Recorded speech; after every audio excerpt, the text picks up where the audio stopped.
In this video we will learn how to add employee transfer request in FlowHCM. First of all, we will log in into FlowHCM portal.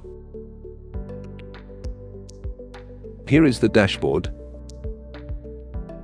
Click on the employee module on top navigation bar. So here you can see employee transfer form.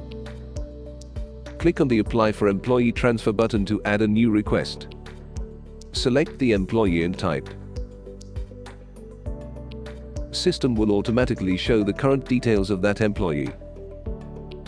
Change the required details.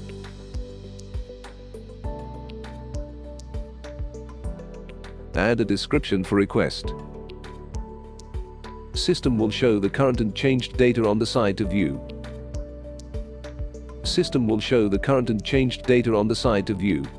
System will show a small pop-up indicating that your request is successfully submitted.